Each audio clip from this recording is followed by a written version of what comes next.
Hey, Nikki. Hey, Salina. And hello, everyone. And welcome to Sweet Tea and TV, where I've talked for 17 hours and now I sound like I've smoked 18 packs of cigarettes. It's been a long one today. We are on this is our 5th episode we've recorded today, if you count the extra sugars as all separate. That's right. And we did 2 of our longest ever episodes. That's right. But y'all don't know that until now. You do now. You do now. So I think they deserve to know, Salina. I do, because I think when we don't sound fresh, I feel bad. I don't know about you. I always sound fresh. Oh, sorry, not you. Just me. Just me.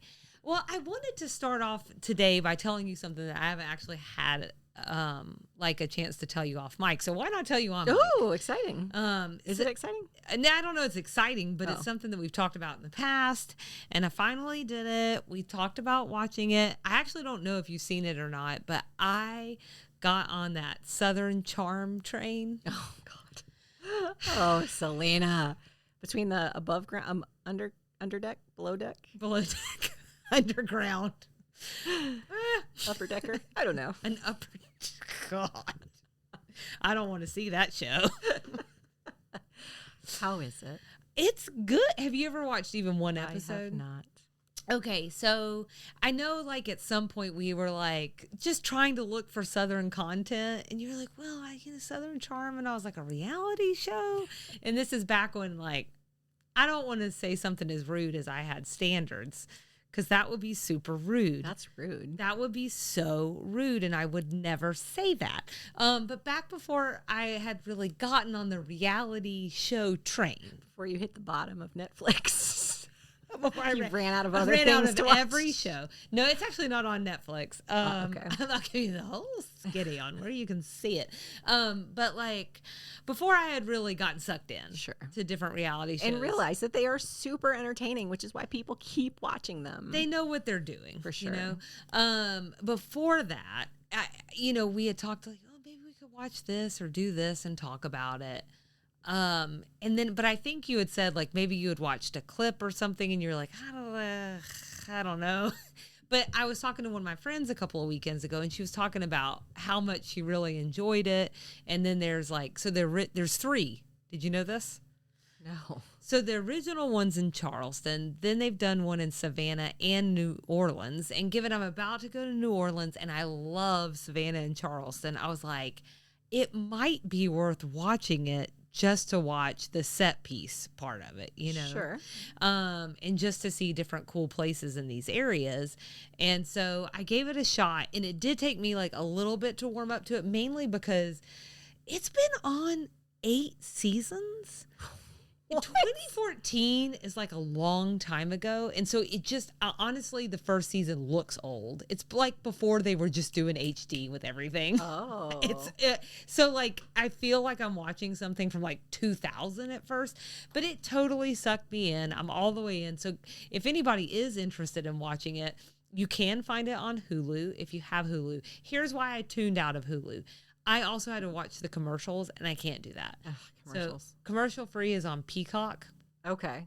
I have Peacock. I had to have Peacock for The Office. When they took The Office off Netflix, because that's my happy place show for you, like King of Queens. And so, anyways, it's a goodie. Like a lot of the people who are on the show, this is where I get weird about talking about real people. Yeah. But you've also put yourself on reality TV, so sorry, you're kind of in that squishy lane. But what is really fascinating, I think, outside of the fact that I love Charleston, is just this idea that it's not all old families, but it's some families that go back to almost the very beginning of like Charleston being established as a city, and that is one old ass city for America. And so it's interesting to see the perspectives of people who come from families that are that old and have that kind of, I guess, notoriety, who are that established, like where I come from poor farmers. I don't know. So I think it's interesting to see that kind of perspective. Obviously, they're making it juicy and gossipy. It's reality TV. But there are a couple of there are a couple of people on the show that I've really warmed to, and it's just interesting. So I was gonna give it a shout out and say for the show that's been on 100 years now, but tell you that it might be worth checking out. Okay. My friend tells me, because I'm just still on Charleston, in an embarrassingly far down the path kind of way for the amount of time I've seen it. But I am told that Savannah and New Orleans, like Savannah's not nearly as good. New Orleans is like maybe second best.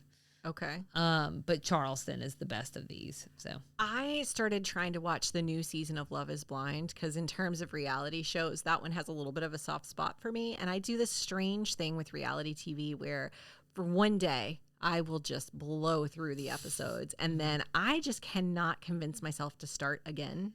That's where I am with Love is Blind. Yeah. I love the first, Love's strong. I really enjoyed the first season. So different, right? And you just had to know what was going to happen. Yeah. And then in the subsequent seasons, like I've just gotten a little less and less interested. It's really hard Yeah. because you know they're almost a victim of their own success because you know the things that are happening in the background. Right. So Nick Lachey and Vanessa Lachey have been asked, like, why are there only attractive people on the show? And they've said some really not so great things, some little cringy things. Oh, I don't know about this. They've said like, basically Nick said something like only attractive people have the confidence to do this sort of thing, which is just like not a great answer to that sort of question. When your show is in the crosshairs for something controversial, that's not a great answer. It started to make me feel weird. The guy last season who like on camera made himself cry. So you know there are people now who know enough about the show that they're trying to build a career for themselves or build some sort of narrative. The first season, I genuinely don't think these people knew what they were walking into. So some of their least amazing characteristics about themselves played out on camera beautifully. Even not even to their own, like they weren't trying. Yeah. And so I think that was beautiful and wonderful and made for great TV. Now I watch it wondering how much of this is like played up. Yeah, it's interesting. Because I mean, you can argue that reality TV goes back to Real World and this, I mean, but when it really took off is during the writer strikes in the early 2000s, right? That's where we go from having like one over here, and they're like a novelty to just like regular programming. They're cheaper to make. They can pay the people who are in them less. I mean, it's like a whole thing. But now I feel like we're in these later stages of reality TV shows. So what's interesting on Southern Charm, when you're talking about like you can see people like trying to build a career, one of the girls on it was on Real World when she was 19. She's our age. Okay. Then there's another girl who was on. She's so young. I don't know why I'm calling. I know, it's just a baby. I don't know why I'm calling them girls. There's another woman who's on it. Because we're just girls. Which I'm just a small child, basically, just trying to make it in this world. She was on Survivor, like 10 years ago, and so it's weird or interesting, I guess, to see these individuals kind of cycle through different shows, and then this is how like they meet in these like reality TV circles, they become friends. And then like meet up on these other shows. What a strange world. It's a weird like incestuous thing, and it just makes it really hard for me to watch. Yeah, it's definitely something. But if you just get in one of those moods where you want to blow through something, I might have to start it. Yeah, I don't know. It's been an interesting watch. Okay. And I don't know. Just also, I think in terms of like thinking about the southernness of it. It's interesting to pay attention to the accents, the politics almost of the area, and how they kind of weave that into the show. It's not very blatant. You would be kind of silly to do that, honestly, because then you would like turn off audiences or whatever. But it is a little bit there in the sauce. And then just like this idea of Southern eccentricity. Oh no. And how that plays in. I'm also a little scared being from South Carolina, how that's gonna, between that and the Southern lawyer who just got all the attention for murdering his family. Like Oh yeah. I don't know, man. It's been a rough go for South Carolina lately.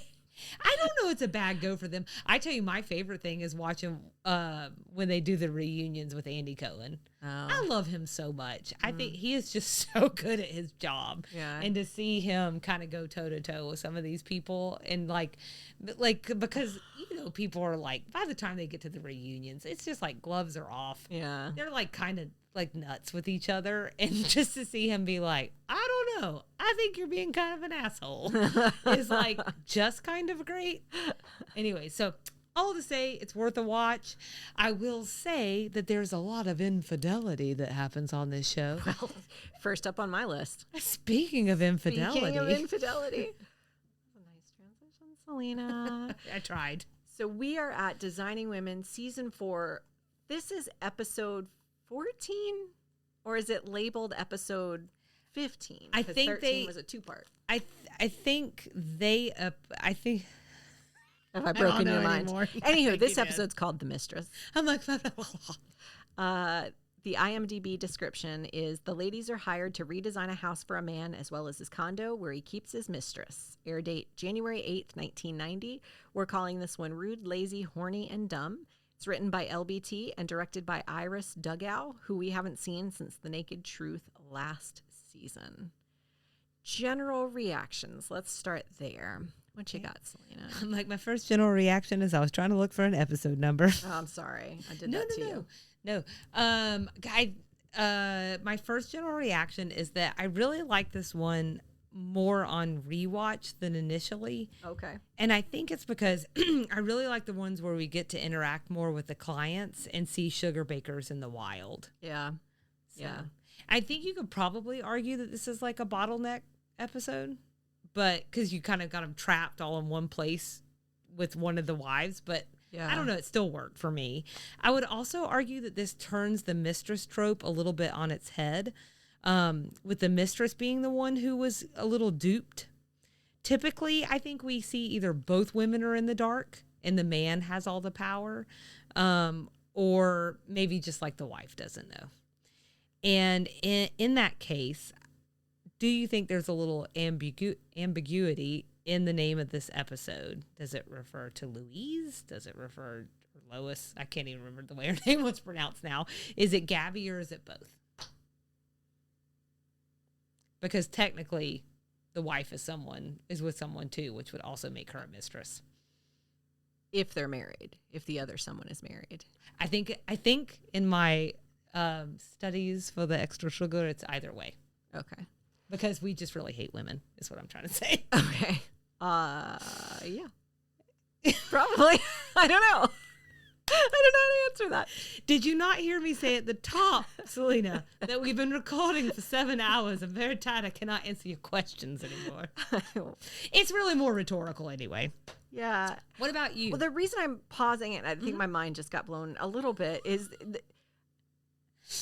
my first general reaction was it's been a while since we've had like a twist episode, and this one had like twist on twist, and so I think you just added an extra twist I wasn't prepared for. Oh, my bad. So there was like the twist of the I hate the word mistress, but the twist of the mistress not being aware that he was married. Paramore? Sure.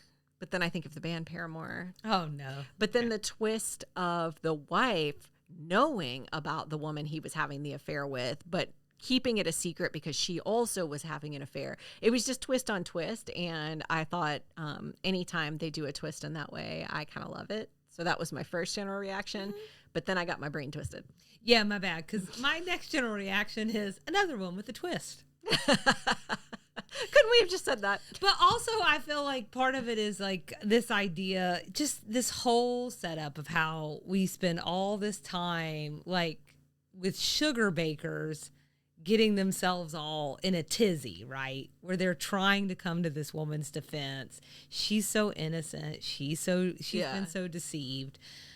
But she not only knows about the affair, she's having one, and she winds up being pissed at sugar bakers for ruining it for her. It's kind of just a reminder that like Just moral code isn't always black and white to everybody, and like what you think isn't always relevant to what other people think, and just stay out of it. Really. Yeah, because you never know what happens behind closed doors. Right. It's just none of your business.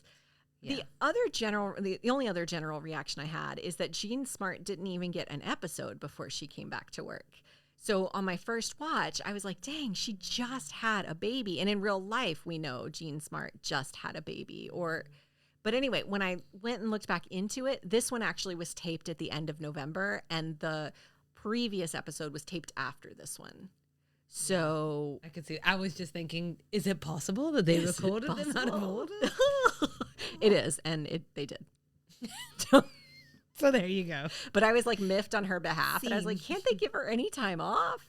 And then I read that and I was like, yes, all right, please get that right. I don't want to upset anyone. One guy on the Facebook group. Nikki. I need him to know he lives rent free in my brain. So I mean, another kind of general just reaction I had to this one was just Gabby. Oh. You mean Logan Huntsberger's mom? That's right. I was gonna tee you up, but you took it. So good job. They just really like to put her in unlikable roles, huh? That's her shtick. Yeah. I think it's what she plays really well. Yeah. I thought she almost looks unlikable to me at this point. I know it was tough. You know, I was like thinking through the things that she did. Like, can you imagine if somebody left you waiting 35 minutes and then told you sorry, I was reading. I would be like, all right, I'm leaving. Yeah. I wouldn't have stayed 30 minutes. She didn't even remember Jeffrey's name. What's wrong with this woman? So sad. She's a sculptress. I'm just going to tell you right now, it doesn't get more pretentious sounding than that, except for all the sculptresses out there. Good job. Yeah, if you call yourself a sculptress. At least call yourself an artist Just or an something. Artist. Yeah. And then her reaction to Anthony was like, weird. This is the whole thing. And it was like, I mean, I think they purposely wrote it this way, but like, it just came off like racist and terrible. Mm-hmm. Yeah. I don't even want to repeat it. It was so weird. Yeah. That's not. What else did you have in general reactions? That's all my generals. I got strays left. Okay. Just the colonels. What? Well, like a general and a colonel. Oh. And it's like a Kernel. You know where my mind went? Colonel Sanders, which means I'm starting to get hungry again. Got to get those, that secret spice and seasoning mix, 67 spices or whatever. And I don't like KFC. I'm just going to say that. So. Okay. Well, there goes our opportunity there. Well, you know, I will tell them if they want to know. It's because I had a craving for it after after I delivered my last child, and my husband went and got it, and it was awful. It was not at all what I wanted it to be. And I don't know that it's KFC's fault. It might have been the franchise's fault. Yeah. But we had to throw a bucket of chicken away. It was that bad. It was that bad. And Kyle thought it was bad too. Oh, yeah. Okay. Kyle took one bite. I took 2 bites. He took 1, and we threw it all away. So that was my last experience with KFC. It's not an episode about you really KFC. I don't know. Well, not if it is now. I mean, I would probably give it another shot this many years later. I don't know. But yeah. Got Zaxby's. But Chick-fil-A. Publix. I'm having their fried chicken every day. Anyways, I mean, I'm not. I would love to, though. Okay, so speaking of stray observations, what were yours? The opening scene when Suzanne was eating rice cakes in the kitchen and Sam Walton came up feels very parallel to episode 2 this season. Mm-hmm. You're smiling knowingly? Just because rice cakes is also in my strays, but yeah. This time, though, it feels like she regained the power. So last time they were giving her a hard time because she didn't know Sam Walton. Like, she didn't know any of these millionaires. Like, she was sort of the butt of the joke. This time, she regains the power and says, like, it's just that he's from Arkansas. Like, he's not from Atlanta, her town. So she kind of, like, comes out, I'm sure in Suzanne's mind, comes out on top on that argument. But it all felt very parallel to that previous one. Well, it's also hard to not think that, like, anytime that there's something about dieting or anything, that she also had a hand in it, because we've talked now about how she really tried to take her power back this season to be like, I'd rather just get out in front of it and like address it in episodes. But I actually felt that rice cake bit like in my bones. Oh. Cranky after 12 hours of dieting, check. Cheating by putting something like jelly on a rice cake, check. Except I'd be like, I'll just put a little chocolate on there, a little peanut butter, a little piece of chicken. 600 calorie snack. Yeah. And then annoyed by naturally little people, check. So I feel you. I feel you in that scene. And also rice cakes. What are we pretending with that? I do. I like the caramel ones. Okay. A pretty good bit. Okay. But like a plain rice cake is about the grossest thing in the world. The texture is a little bit like a coaster. Yes. What I imagine it will be to be like, I think I'll have a coaster for a snack. Anyways, stray. Any other strays? I have 2 cut lines I wanted to mention. There was a line cut when Charlene fell asleep while the man, Mr. Pollard, was talking. I think Julia says you'll have to excuse Charlene. She has a new baby. Somebody says, we'd wake her, but this is really the only chance she gets to sleep. And then he says, hey, I understand. I raised 4 children myself. So that's the first time we hear about like this life that he and his wife have built together. There was another cut line by Suzanne after Julia says it's none of their business what he does in either house. Julia, I can't believe you're saying this. I thought you'd be all up in arms. Well, I would be up in arms if he were my husband, but he's not my husband. He's my client. Up in arms, Julia. Are you kidding? If Reese Watson ever thought of having a mistress, the very least you would do is blow up his car and burn his apartment to the ground. And I feel like we kind of got like a nice reminder of how over the top Julia can be in things, and also how Suzanne did not believe she was going to be able to stay out of all this. I thought you were going to say we got like a preview to Waiting to Exhale years in advance. I don't know if you remember. It's in Angela Bassett. She sets the car on fire out front and like walks away from it like a boss. It's not a reference I think about. I just thought about it for the first time Whitney right Houston now. Song. Yeah. Do you have any more straight? I don't think I could take it any more straight than that. I can. So you already mentioned recognizable guest star Leanne Hunley, who played Gabby, who was also in Dynasty, the Beverly Hillbillies movie, which I just have to acknowledge this is the second time that's come up for me recently. And then, of course, she played Shira Huntsberger, who is like peak villain on Gilmore Girls. Patricia Wilson played Mrs. Philpott, Olivia's nanny. A quick scan of her IMDb tells me she was also in The Nutty Professor and A League of Their Own, which we just talked about offline earlier. Oh. She plays the older version of Marla Hooch. Okay, I can see that. Sure. But to be totally transparent with you, the only reason I brought that up is because Mrs. Philpott's storyline has to do with unsolved mysteries, and I want to talk about unsolved mysteries. Can I sidebar? Please. It's a sidebar, Nikki. Sidebar. She's got a keyboard looking for a reward by digging deep in the obscure, taking us on a detour. What you got, Nikki? In Nikki. Sidebar. That music gets you every time, doesn't it? It really does. It also sounds like me on social media videos when I screw something up and I go back and I try and record something, except yours is meant to be funny and me, I'm just trying really hard to drop new stuff in and I'm like, dang it. Oh, that sucks. Well, you know, when we were pre-watching this season, the Unsolved Mysteries reference stuck out. I think we went back and forth on like, should it be an extra sugar? Should it be? It needed to be something. And I'm thinking Nikki's sidebar is the perfect length for it. I just couldn't miss an opportunity to talk about it because I say the word Unsolved Mysteries and all I hear in my head is that theme song. I just didn't want to get in trouble. What if I went, yeah, exactly. Bad boys, bad boys. What you gonna do? I grew up on repeats of Unsolved Mysteries on Lifetime. It scared me. I don't know why. Go ahead. Probably because you were home alone, right? Yeah, usually. I had siblings at home with me. My sister and I would watch it together. Thanks for the pass. Go on. So yeah, it can be a very scary show. I will acknowledge that. And I got scared of disappearing.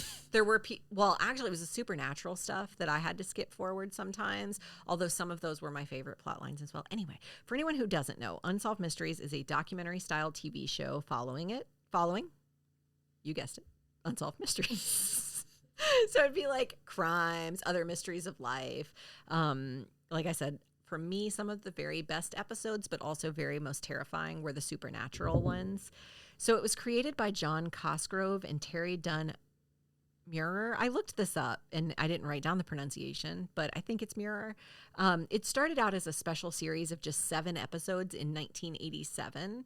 That special series featured 3 different hosts: Raymond Burr, who played Perry Mason; Carl Malden, who was a classic Hollywood actor having appeared in A Streetcar Named Desire; and Robert Stack, who had been in the late 50s, early 60s TV show The Untouchables, and then the silly comedy Airplane in like 1980.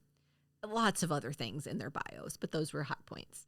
By 1988, just 2 years before this Designing Women episode aired, it became a full series hosted solely by Stack.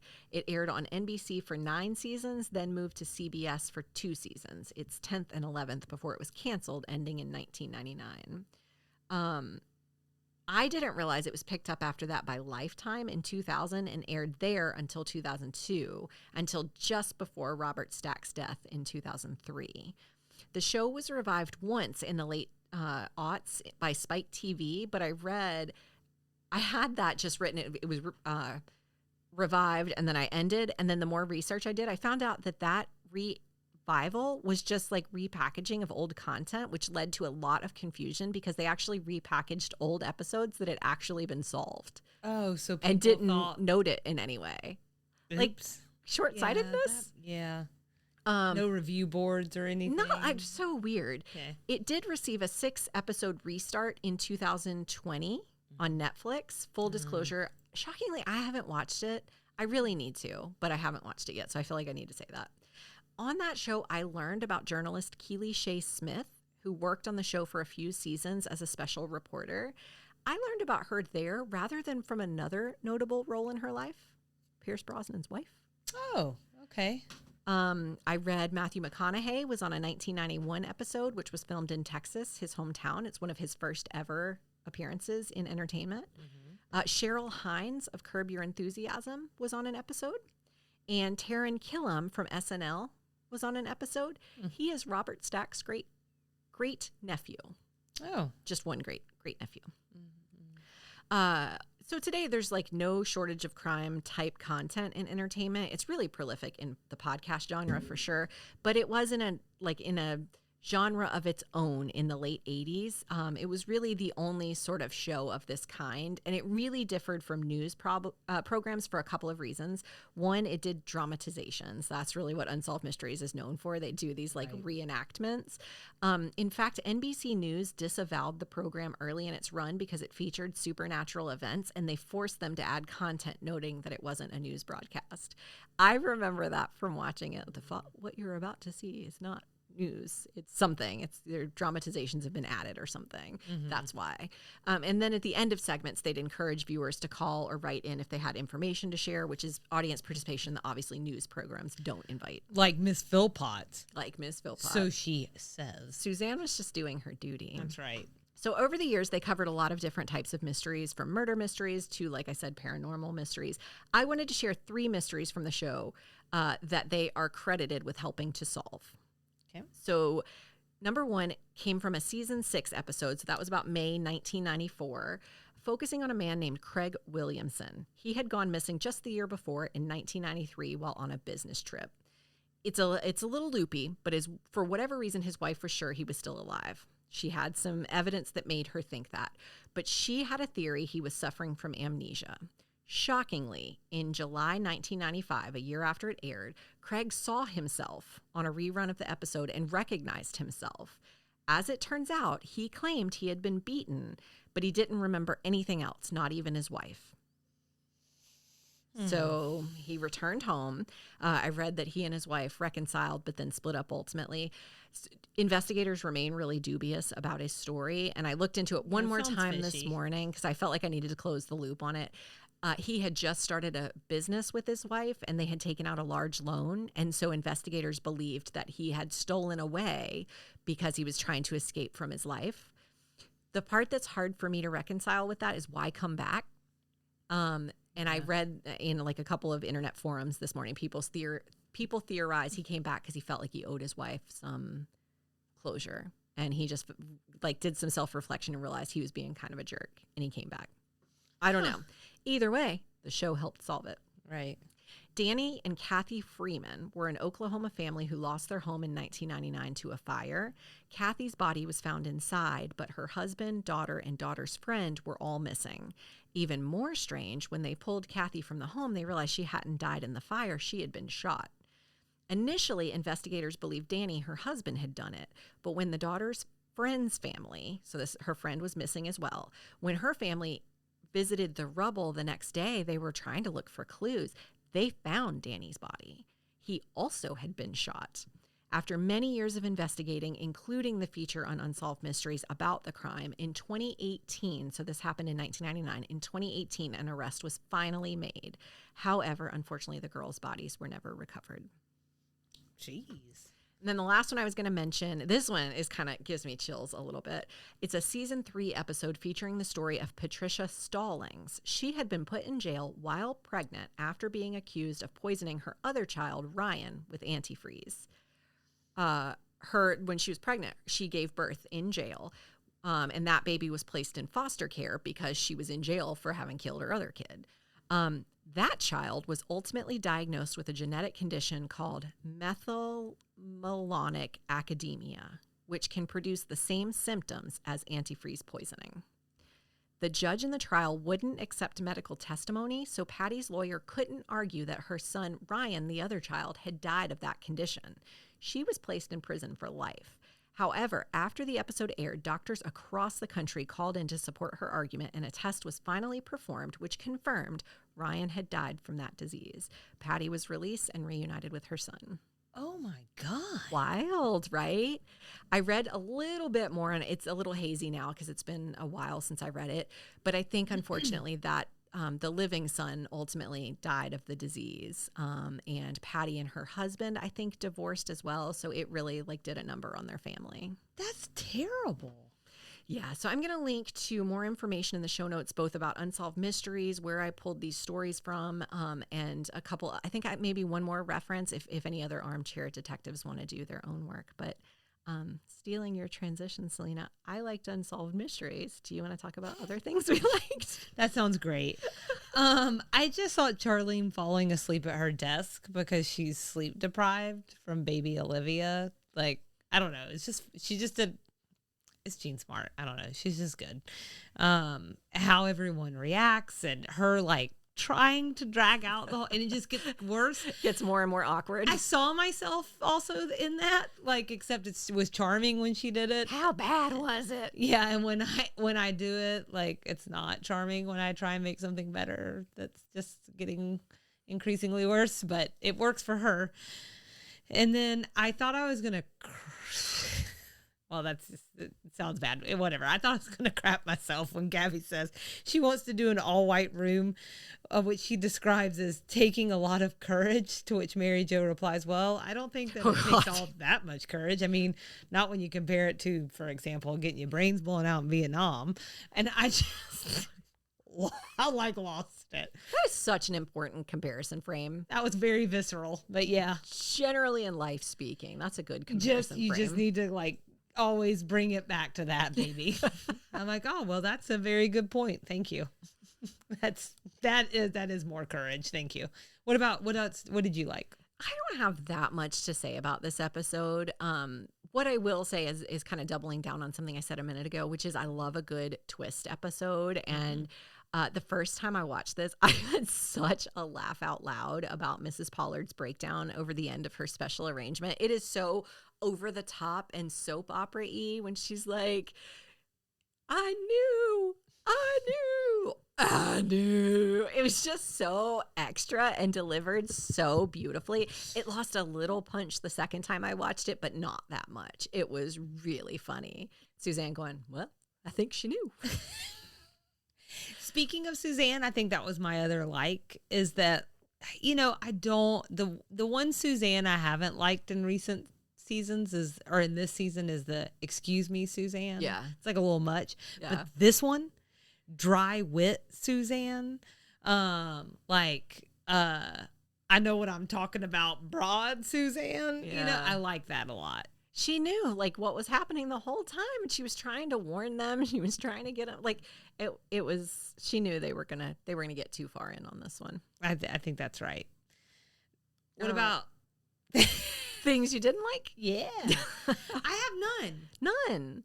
So you didn't think that little bit at the end with Julia calling Reese felt disjointed or tacked on or dumb? No, I think you're right. I don't think it stood out to me. Well, so initially I had something in here, I'm just going to tell him myself, that said I liked it when he called her sassy. I love that. I really do like that. That's sweet. I think it's because I hear them in real life. I think we've talked before about how on the show we're about their relationship, but off screen, I truly believe that those two were made for each other. Mm-hmm. And I think they were very in love, and it seems like they had a really good relationship. So I think a lot of times it's confusing for me. Did she need the comfort? That I guess that is a little unclear. Like, what why? I will say is that cut line where they talk about what she would do if she found out Reese had a mistress. Yeah. Maybe if I had seen that on screen, that would have made me feel differently, because it really is kind of. I should say that carefully because I don't have the whole script memorized, but I don't have a clear memory of us talking about Reese otherwise. He wasn't part of this episode. It wasn't relevant. He hasn't really been mentioned a lot at all. Yeah. Al's been busy. It's really challenging in that case to remember how close their relationship is and to remember why I should care that she worries about him having a mistress, if that makes sense. And we did have that episode where she was a little worried he had one. So exactly. And I think that's a good point. If you think about that and the insecurities that she had then, maybe coupled with this, it could be a little bit of a callback, I guess. So I think that's fair. That was the only thing that I had kind of and that's a light criticism because, again, I'm acknowledging that if I had seen the whole episode uncut, maybe it would have struck me differently. But I also think not having seen Reese in a while, it's just really hard to hold in my brain that they have such a close relationship that she needed to reaffirm herself of their relationship after going through this experience. It probably would have played better with someone like Bill or, someone that we've seen Charlene really close with.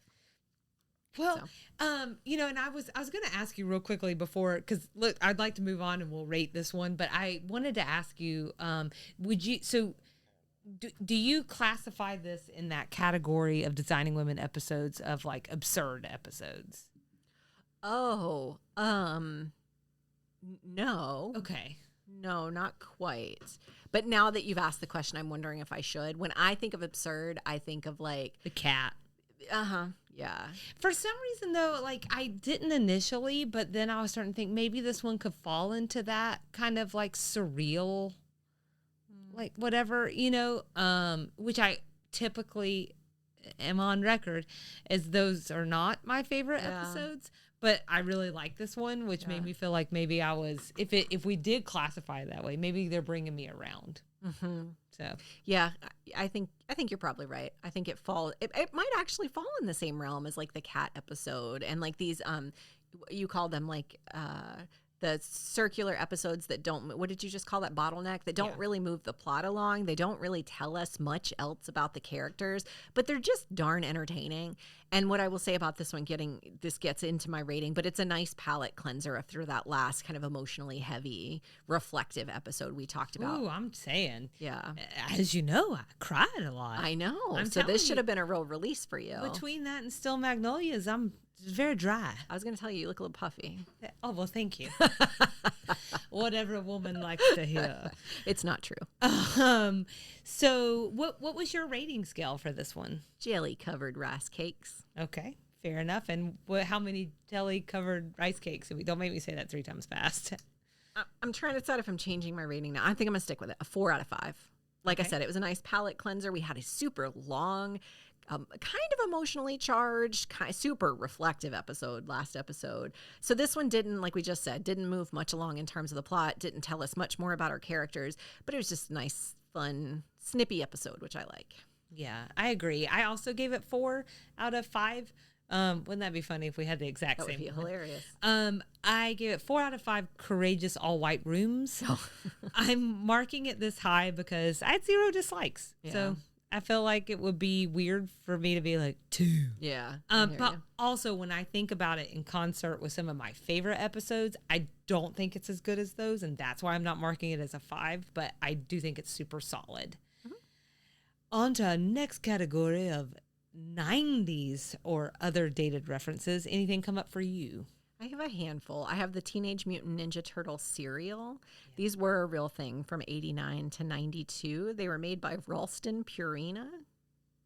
Sounds like cat food. It's kind of like Chex with Teenage Mutant Ninja Turtle themed marshmallows. Of course, it's always marshmallows. And it featured different inbox premiums during its production run. So like toys and stuff, which we don't do anymore, just for the record. Oh, really? No. I don't buy a lot of like this sort of cereal because I think novelty cereal is way full of sugar and your kids, like, they just don't need that all the time. But occasionally we have bought it and there are not toys really in there ever. I think actually, I'm going to go off script here, but I think there's probably something to that. Like it's illegal now because it was an incentive to get these kids to buy really sugary cereal. Like that thing we talked about one time about how certain commercials were outlawed during Saturday morning cartoons. Yeah, until they weren't. I think it's the same thing. Right. I also had dieting on rice cakes. That was a very of the time thing. Yep. That baby carrier car seat thing Charlene brought Olivia in. Mine says that ancient looking car seat. Yeah, it just doesn't look very safe. It probably wasn't. I guess we're just lucky she's in one. Right. Charlene's not carrying It her. was like the middle era, like before they just strapped kids to the top. Then they started trying. Kinda. Charlene referenced seeing a movie in which Victoria Principal played a mistress.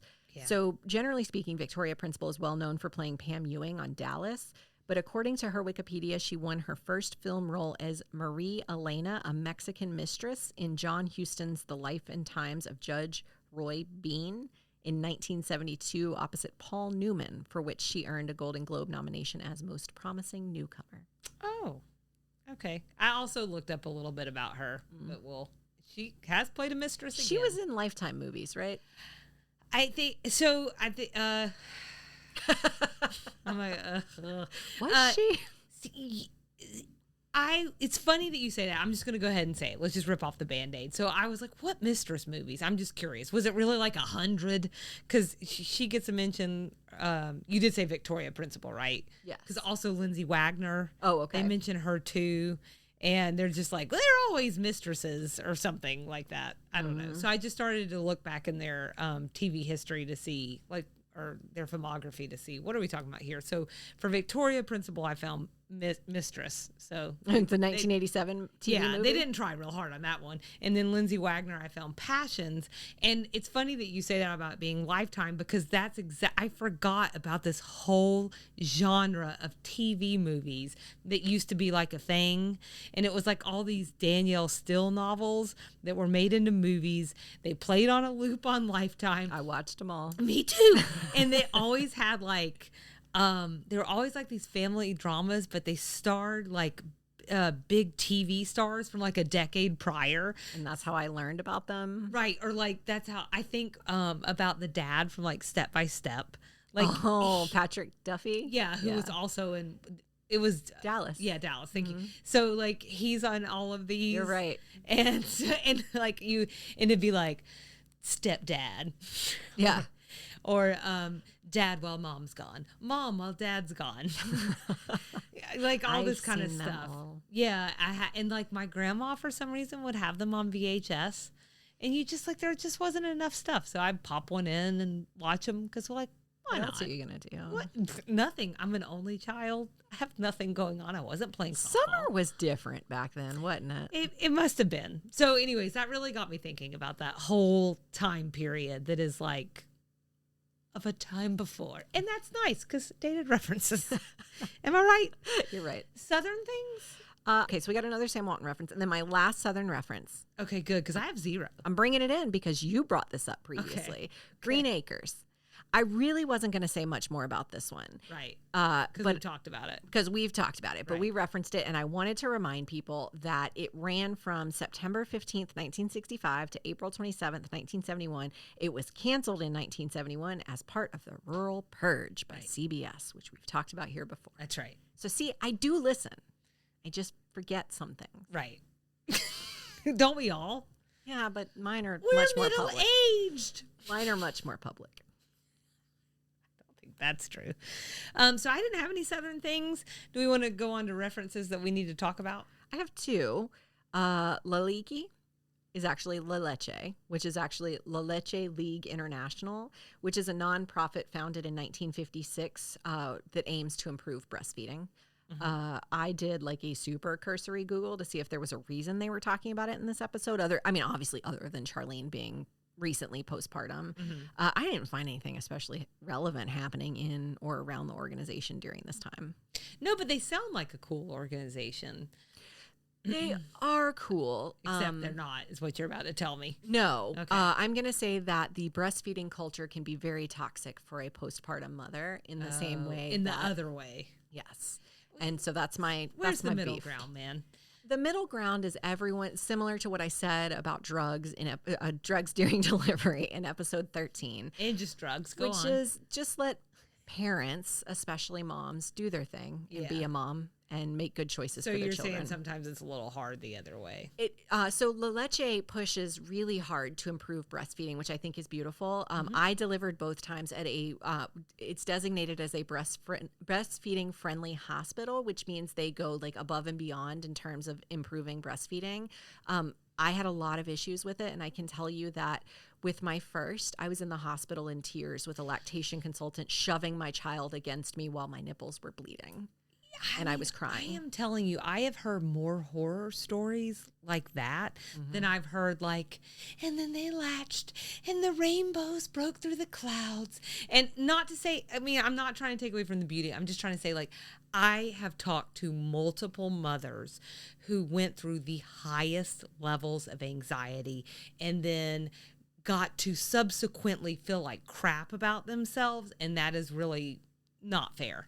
I can't remember if I've talked about this before, so I'm sorry if I'm repeating myself, but I think it's important for people to hear that, like I said in episode 13 with my daughter, I had a really traumatic birthing experience, and then the breastfeeding experience was terrible. And I was a first-time parent. All of that needs to be factored in. But I spent the first 3 weeks of her life taking her back and forth to the pediatrician, getting her weighed almost every day, where she was consistently losing weight because breastfeeding wasn't working. I was to the point where I was filtering borrowed breast milk. I had someone donate breast milk to me. I was filtering it through a tube to a little shield on my breast, having her drink that, trying to get the latch to work, to the point where finally we went to her pediatrician, who was an older man. I had not had the best experiences with him because he's been pediatricianing since the 60s, and he would talk to my husband. He wouldn't talk to me. And one day he finally looked at me and he said, "Mom, you're not doing anything wrong." He said, "But I have to tell you, the definition of crazy is trying the same thing over and over again and expecting a different result. Something's not working. It's not your fault, but you need to make a good decision for your baby right now." And we switched to formula, and I never regretted it. I didn't even try breastfeeding with my son. At the hospital, I told him flat out, "Leave me alone." And so I think that Charlene's storyline, so much of these early days are resonating with me because they're making me feel really sensitive about things that are just sort of accepted for new moms and really aren't super fair. Yeah. I think that makes sense. No, I'm triggered. No, I get that. I mean, I don't get it, but I get it, if that makes sense. I think what I just thought was cool about this is the fact that this organization had a big hand in some other things that around the birthing process, like being an early advocate for natural birth. Again, just getting all the options on just the letting people have options, I think is fantastic. Not making it be hard way one way or the other. It makes me, now that you've said this other thing, it makes me a little, that maybe no one should be making anyone feel guilty. To be clear, I'm not putting that on La Leche. Sure. But I'm sure they were part of that culture shift. Yeah.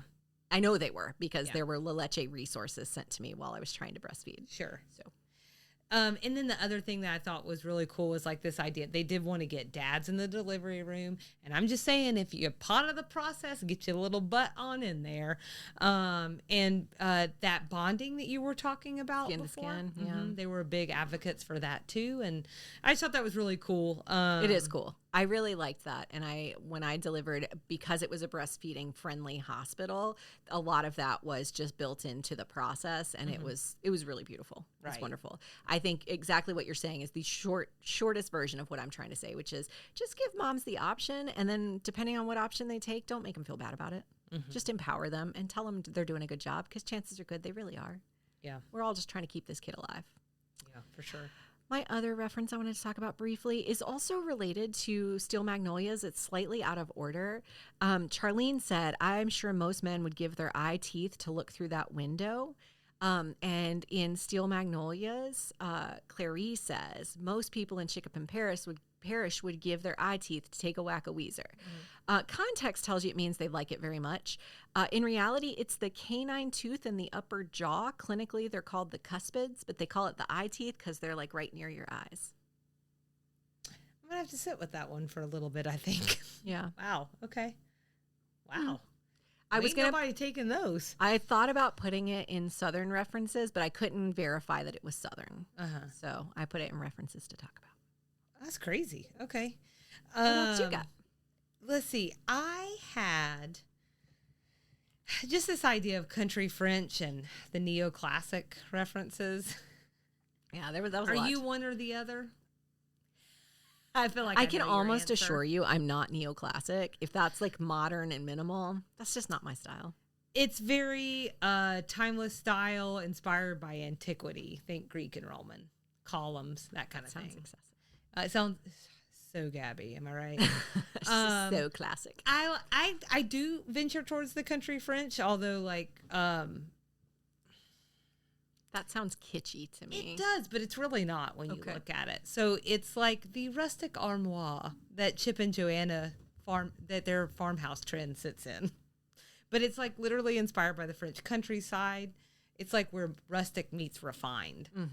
So I think kind of like, literally like little French country houses. So kind of like exposed brick and like just like you see the imperfections in the house, but they like make it warm and comfortable. So if I had to pick between the two, I would definitely pick country French. To be clear, I am nothing. My aunt asked me one time after we bought our first house, like, what's your style? And I was like, things I like. I don't know. That it all sounds very pretentious to me. So I just think like don't lock yourself into one look. that may be true too. So Alyssa, Patreon of the show, and I often will talk about that in like decorating style. Like when you lock yourself into one look, it just like some stuff dies so hard. You don't really want to do that. And then you get stuck with checkerboard tile or something. You know, and it's just better to like mix and match and bring in different fills and textures and exactly what you're saying. Like, just love it. But it's a decorating show, so I figured I should bring up these decorating styles that got brought up. But I did think it was also kind of like fun that they put them in these two different, like this is my wife, this is my girlfriend, and they have two different styles. And then George Bush, his 1,000 Points of Light theme comes up. I'm not going to go all into the details of that, except for just to say, like, this was referring to volunteerism, likening volunteers, organizations, and clubs to points of light, which honestly, it seems like it was a little satirized at the time, but I actually think like where people were like poking fun at him a little bit for it, but I think that's actually kind of a beautiful sentiment, and it does have a Southern connection, because so it goes on to be like an organization after his presidency, and then today it exists as Points of Light. And it merged with the Atlanta-based Hands On Network in 2007. And so it's headquartered here in Atlanta, but also Washington and New York. So, and they do volunteer work. So, and I think that's the last one I have. All right. Next episode, season 4, episode 15 or 16. It's called The Fur Flies. I do think it's 15. I think it's just this is our 15th episode. Okay. Because we pulled out Still Magnolias and did its own. Okay, so next episode will be episode 15, The Fur Flies. Of Designing Women. Yeah. Well, we've just confused everybody. Yeah, we sure have. We'd love everyone to follow along with us and engage. Instagram and Facebook at Sweet Tea and TV. TikTok at Sweet Tea TV Pod. Our email address is sweetteatvpod@gmail.com. And our website is www.sweetteatv.com. There are also several ways to support the show. You can tell your family and friends about us, rate or review the podcast wherever you listen, and then you can visit our website to find additional ways to support the show. And as Salina reminded us in the last main episode, we also are posting on YouTube now. So that's another way to catch the show. It's happening. It's happening. So come back Thursday for Extra Sugar, where we're going to talk about the evolution of fidelity, its inverse, and the dreaded M word. Oh, boy. You know, simple stuff. All right. Well, you know what that means. What does it mean, Salina? It means we'll see you around the bend. Bye.